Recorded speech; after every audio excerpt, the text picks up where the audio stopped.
warahmatullahi wabarakatuh.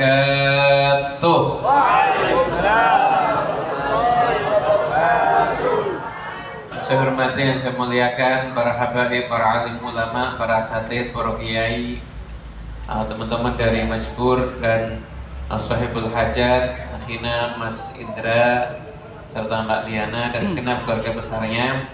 Mudah-mudahan Allah Ta'ala kasih berkah untuk kita semuanya.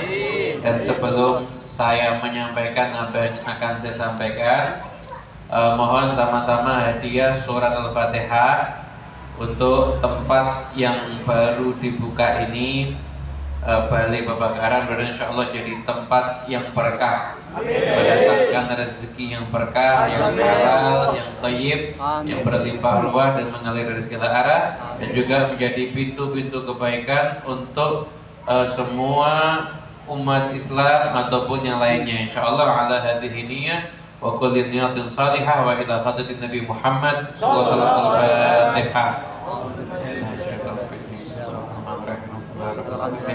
Ar-Rahmanir-Rahim maliki yaumiddin.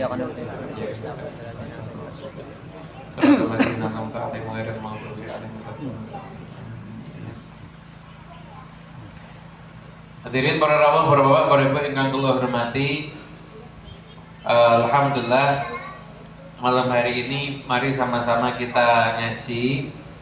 Insyaallah saya akan membacakan dua hadis. Insyaallah hadisnya Kanjeng Nabi SAW, dua hadis yang insyaallah mudah-mudahan jadi sangu kita semuanya untuk pulang dari tempat ini. Jadi hadis ini mengajarkan peristiwa Nabi itu ngajarin kita ini orang Islam itu suruh jadi orang yang produktif, suruh jadi orang yang berkarya. Jadi orang Muslim itu harus harokah, harus ada gerakan. Orang Muslim itu jangan pasif, tapi orang Muslim itu juga harus aktif, gitu, juga harus aktif. Jadi kalau kita sama Allah Ta'ala dikasih kemampuan bisa mengelola harta ya buka tempat satu udah, buka tempat lagi yang kedua, buka tempat lagi yang ketiga, terus pokoknya selama kita masih diberi kemampuan untuk mengelola, kita mampu, bukan karena ambisi ya. Kalau ambisi itu nanti ada hawa nafsu, tapi memang mampu, kemudian dimudahkan semua jalannya sama Allah Ta'ala, bismillah. Nah kalau ambisi itu, badannya kudu gede nanti dan sebagainya, itu beda lagi. Tapi mampu dan ambisi itu beda. Biasanya kalau mampu itu nanti ada kemudahan dari Allah. Nah kalau ambisi itu biasanya itu dominannya hawa nafsu. Kalau sudah dominan hawa nafsu itu hampir tidak ada sisi akhiratnya nanti. Berarti tidak ada sisi akhiratnya. Jadi orang itu kalau udah urusan dunia, di sampingnya itu juga harus disertakan urusan akhirat. Makanya nanti insya Allah di tempat ini nanti dibuat musola yang bagus nanti insya Allah. Ya Mas Indra ya. Insya Allah. Jadi nanti orang-orang yang lewat, orang-orang yang mudik insya Allah, kalau mau sholat punya tempat yang nyaman nanti insya Allah. Nah, hadisnya diriwayatkan oleh sahabat Anas. Anna rajulan minal ansar atan nabiyya fasa'alahu. Pernah ada satu orang dari sahabat Ansor datang kepada Nabi kemudian minta sesuatu sama Nabi. Inilah. Nabi itu ada orang datang minta sama Nabi dikasih langsung. Ada yang gitu. Tapi yang ini beda kasusnya. Beda. Mungkin sama Nabi dilihat, oh, ini muda, ini mampu, ini punya keterampilan ini orang ini. Jadi Nabi dimintai, itu Nabi tidak kasih. Bukan karena pelit, Kanjeng Nabi itu tidak mungkin pelit. Kanjeng Nabi itu paling lowone menungso. Gak ada orang yang dermawan seperti Nabi Muhammad, tak ada. Kanjeng Nabi itu pernah dapat harta, rampasan perang itu. Ini gunung, ini bukit, ini tengahnya lembah, full satu lembah hewan ternak. Itu ada orang, ini orang kafir, dulunya musuhi Kanjeng Nabi, lihat seakan-akan kayak kagum, batin. Piro yo iki? Kok kathah men yo iki? Batin kelihatan gitu. Orang kalau lihat seneng kan kelihatan mukanya kan. Nabi tahu, kamu senang ini? Iya Rasul, kok banyak ini? Apa kata Nabi Muhammad? Semua ini buat kamu. Masya Allah. Semua ini buat kamu. Berarti kaget. Kenapa ya Rasulullah? Iya, semua buat kamu. Semua ini, iya, ambil semuanya. Begitu orang itu nyon ngapo dan niku mungkin yang gombong mungkin rada pekewo niku. Kalau pedes paling mawon dan saya ambilnya separuh aja, setengahnya aja. Itu udah diambil semua betul. Tidak ada yang disisakan buat Nabi loh. Semuanya diambil. Setelah itu dia ngambil nih hewan ternak digiring ke kampungnya. Masuk kampungnya teriak-teriak aslimu, aslimu, sak kampung semua harus masuk Islam. Kenapa? Fa inna Muhammadan yu'til 'ata'a man la yakhshal faqra. Muhammad itu lo ngasihnya orang yang tidak takut miskin, berarti Nabi itu. Dia masuk Islam itu percaya sama Nabi karena setelah diservis itu. Setelah dapat itu nak lo dihitung berapa itu? Kira-kira bukit-bukit tengah-tengahnya ada lembah itu luas bisa kita katakan tuh mungkin 1 hektar lebih. 1 hektar full hewan ternak. Itu kalau diduitkan kira-kira bisa buat berapa lahan MBG itu kira-kira itu. Banyak itu insyaallah ya. Nah itu akhirnya ini ceritanya anak muda minta sesuatu sama Nabi. Di momen ini ya yang unik tidak dikasih sama Rasulullah. Amma fi baitika syai', di rumahmu punya apa? Kau punya apa di rumahmu? Hartamu yang kamu punya apa? Hilsun nalbasu ba'dhu wa nabsudu ba'dha. Ya Rasulullah, saya punya kain tebel. Jadi kain tebel nanti bisa dibelah dua gitu. Sebagian tak pakai, bentur, sebagian tak taruh di bawah kalau aku tidur. Terus waqa'bun nashrabu fi minal ma', gelas untuk minum air, wadah untuk ngambil air itu. Kata Nabi, ini bihima, bawa sini dua-duanya. Bawa sini dua-duanya. Dibawa ke Nabi Muhammad SAW. Ketika dibawa ke Rasulullah sama Nabi, dibawa sama Nabi Muhammad. Man yashtari hadaini, Nabi Muhammad ngelelang barang ini. Siapa yang membeli dua barang ini? Ada satu, ya Rasulullah, ana akhudhuhuma bidirham, ya Rasulullah, tak beli 1 dirham. Dirham itu uang perak, artinya nilainya kecil. Dirham itu, perak soalnya. Nabi menyazidu ala dirham, ada enggak yang lebih dari 1 dirham? Demikian kedua, ketiga, ya Rasulullah, dua-dua tak beli 2 dirham. Sama Nabi dua-dua dikasihkan ke orang itu. Saya tuh ini orang ngambil 2 dirham. 2 dirhamnya dikasihkan ke orang Ansor tadi. Nih, 1 dirham kamu belikan buat makanan untuk keluargamu. Karena keluarganya lapar. Orang lapar itu harus dikasih makan. Maka saya pengertian banyak wajah kelaparan di sini. Jadi nanti tausiahnya tidak panjang-panjang insya Allah. Yang jangan khawatir, ini rampung ibu bare kapan? Tenang aja. Loh, perjalanan paling jauh siapa di sini? Saya dari Solo. Dengan paling berapa perjalanan? Saya kurang lebih 2,5 jam.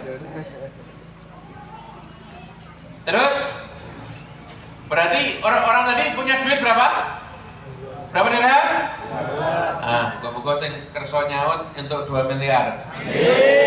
Sing nyaut, ora sing ngamen. Berarti dapat berapa? Nah, doanya tapi tadi ya. Yang 1 dirham buat stok makanan. Beli kasih keluarga kamu. 1 dirham beliau kapak. Dulu itu kapak itu kan besi sendiri, kayu sendiri. Belikan kapak, Nabi yang kencengkan. Nabi yang kencengkan.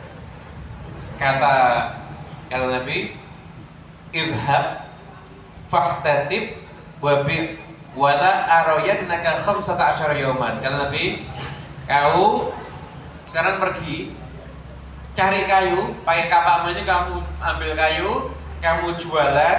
Aku tidak mau lihat kamu 10 hari 15 hari. Aku tidak mau lihat kamu 15 hari. Gitu.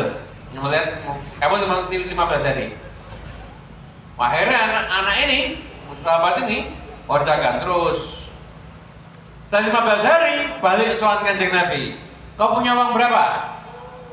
10 dirham sekarang ya Rasulullah. Udah, sebagian beliau kain, sebagian kamu beli makanan. Kata Nabi, tahu enggak? Ini jauh lebih bagus daripada kamu minta-minta. Artinya ada orang minta sama Kanjeng Nabi bukan dikasih. Kanjeng Nabi itu lihat dulu, kalau ada orang yang udah tidak mampu, Nabi itu ngasihnya ikan. Tapi kalau orang itu masih punya kemampuan, Nabi tidak mau ngasih satu ikan. Nabi ngasih dia pancing, sehingga tiap hari dia bisa dapat ikan. Itu yang diajarkan oleh Rasulullah Sallallahu Alaihi Wasallam. Nyun pangapunten, hadis ini memang yang peristiwa terjadi di zaman Nabi Muhammad, tapi ini penting zaman sekarang. Di sini penting. Pentingnya apa? Satu. Kadang-kadang kita ini gini, kita ini boleh tidak megang uang, tapi kita jangan pernah berhenti ikhtiar. Kenapa? Ikhtiar kita cari rezeki itu bukan hanya karena uang. Ikhtiar kita cari rezeki karena di situ insya Allah ada keridhaannya Allah Subhanahu wa Ta'ala. Kira-kira yang pangapunten, orang yang nganggur sama orang yang semangat, Allah cinta mana? Orang yang semangat. Ibu-ibu, halo. Seneng suami nganggur apa suami semangat? Jawabnya kompak ibu-ibu. Jadi ya harus yang semangat. Bu, halo. Suami ganteng banget tapi nganggur, atau biasa tapi semangat kerja? Ganteng tapi semangat kerja, pasti itu pilihannya. Jadi intinya orang muslim itu harus ikhtiar. Nanti katakan fil harokah barokah. Nek wis obah iku entuk berkah. Amin. Nek wis obah iku entuk berkah. Makanya bayangkan Allah itu mengasih Siti Maryam sesuatu. Siti Maryam suruh obah. Siti Maryam itu perempuan mau ngelahirkan nyender di pohon kurma.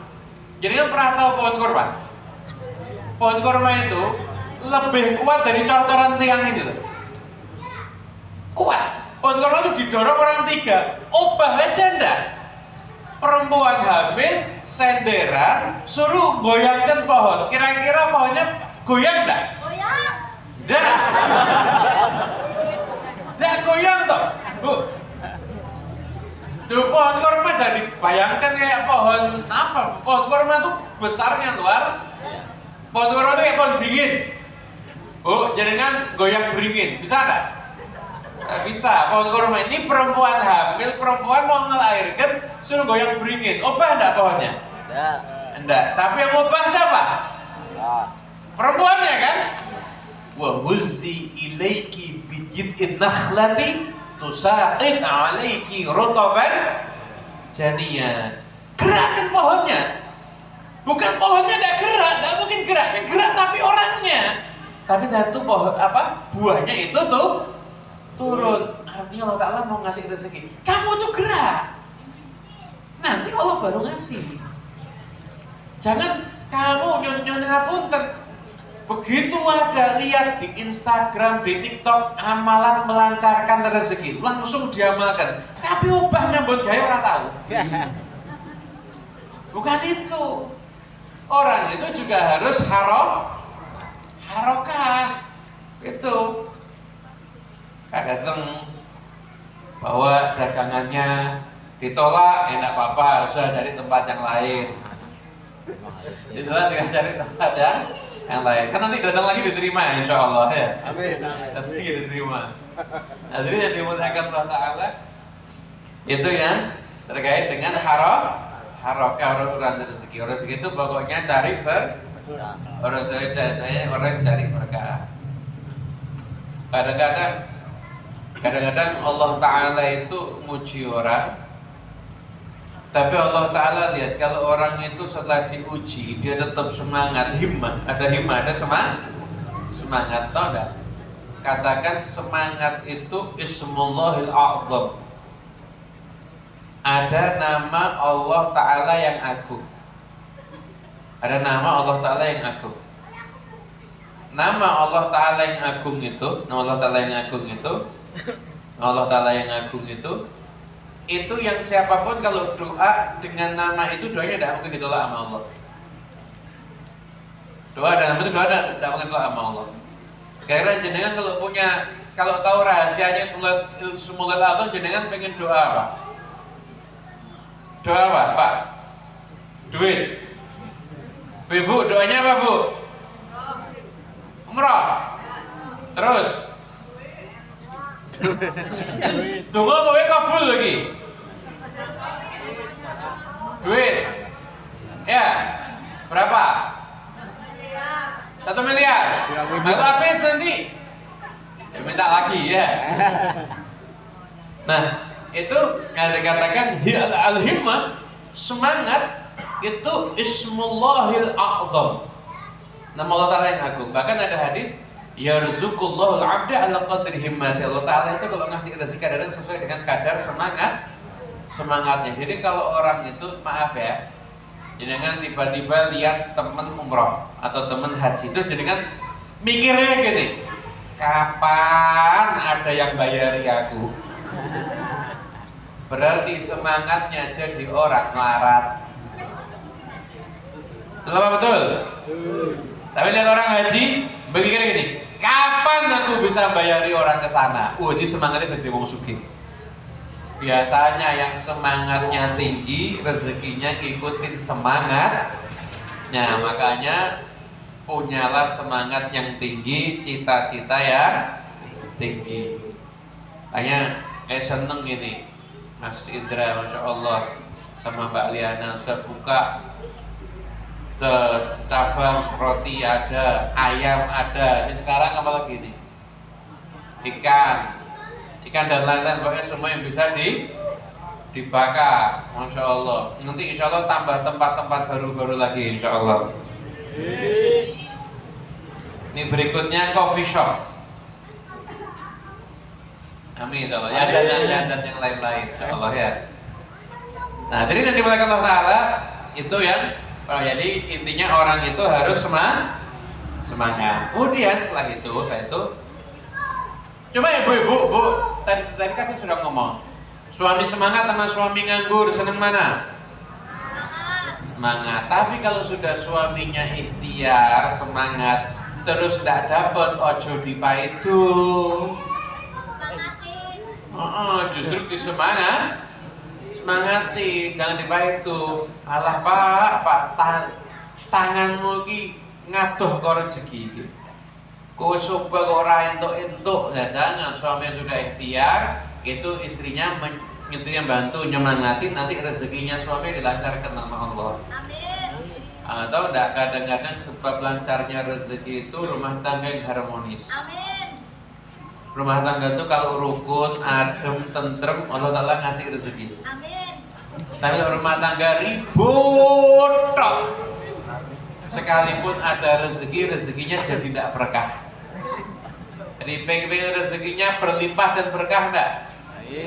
Pengen enggak? Nah, suami istri yang rukun gitu. Pokoknya kalau ada duit, jangan nunggu duit. Duitnya itu datang nanti kalau sudah rukun. Belum ada duit, rukunnya apa, Beb? Karena apa? Mau makan bareng bakso ya pakai ragat, ya. Skincare juga pakai duit, gitu kan? Mau jajan pakai duit, skincare pakai duit. Ya udah, cari hiburan yang nggak pakai duit itu aja. Hadirin yang dimuliakan Allah Ta'ala, yang berikutnya yaitu hadis dari Abdullah bin Mas'ud. Nah, setelah kita bab rezeki kan tadi sudah kita bahas, kita ikhtiar semangat. Ini ilmu berikutnya. Qala Rasulullah sallallahu alaihi wasallam. Udah sing selawati banter utangnya lunas. Segini barokah. Qala Rasulullah sallallahu alaihi wasallam. Potongan sugih kabeh berarti. Nabi bersabda, "Man nazalat bihi faqatun fa anzalaha binnas lam tusadda faqatuh. Wa man nazalat bihi faqatun fa anzalaha billah fayushikullahu lahu birizqin ajil au ajil." Barang siapa yang kondisinya kepepet tapi dia bingung, aku ngeluh ke manusia siapa ya? Aku sambat karo sapa ya? Sapa sing iso tak jaluki dhuwit ya? Sapa sing iso tak utangi ya? Jadi kepepet tapi pikirannya manusia. Nggak tuntas. Udah kepepet, mungkin tuntas, kepepet lagi gitu. Nih, lam tusadda faqatuh, nggak selesai masalahnya. Nah, berikutnya, wa man nazalat bihi faqatun, pada siapa yang kepepet, fa anzalaha billah, kok disodorkannya kepada Allah, fayushikullahu lahu birizqin ajil au ajil. Nanti Allah Ta'ala akan ngirim rezeki pada dia, bisa langsung, bisa nanti, tapi dikasih sama Allah. Tidak mesti langsung, tapi kadang-kadang bisa langsung. Kalau betul-betul ngarepnya, artinya itu pengennya itu kepada Allah Subhanahu wa Ta'ala. Nah, terus gimana Beb? Gabungkan ikhtiarmu tuh ikhtiarnya Allah dulu, sampai kamu yakin semua manusia ini hanya perantara, tuh yang ngasih Allah. Yang ngasih itu semuanya Allah. Kamu harapannya Allah terus. Nanti kamu sudah pada masa kamu doa sama Allah, doamu cepat dijabah sama Allah. Amin. Tapi kalau kamu lihat, aku harus wah ini goro-goro Pak iki, goro-goro iki. Kamu lihat manusia tapi kamu lupakan Allahnya. Manusia dihargai, man lam yashkurin nas lam yashkurillah. Ndak ngregani manungsa, ndak matur nuwun marang manungsa, niku mboten matur nuwun marang Gusti Allah. Manusia kamu matur nuwun, kamu terima kasih, manusia kamu hargai. Itu yang bawa rezeki buat kamu. Tapi yang Allah lebih kamu hargai, yang Allah lebih kamu ingat, sehingga manusianya hilang, kamu santai. Allah ndak mungkin hilang. Manusia bisa dan Allah nggak mungkin hilang. Itu insya Allah mudah-mudahan apa yang dibahas di malam hari ini mudah-mudahan jadi berkah untuk kita semuanya. Mudah-mudahan semua yang hadir yang punya hajat-hajatnya kabul. Sedang sakit diangkat semua penyakitnya, buang semua penyakitnya dan tidak kembali lagi insya Allah. Yang sedang ada kesusahan disingkirkan semua kesusahannya. Rumah tangga kita jadikan rumah tangga sakinah mawaddah warahmah. Yang pengen nikah semoga diperjumpakan sama jodohnya. Sing rapi ora sampe lu amin. Yang pengen dapat keturunan semoga insya Allah dapat keturunan. Rumah tangganya sakinah mawaddah warahmah. Zuriyahnya soleh solehah. Keturunannya jadi anak-anak yang soleh yang bisa membahagiakan hatinya, dipanjangkan usianya dalam keadaan berkah, bersihatin wa afiyah, dan diakhiri usia kita semua dalam keadaan husnul salihah wa ila khatamin Nabi Muhammad sallallahu alaihi wasallam.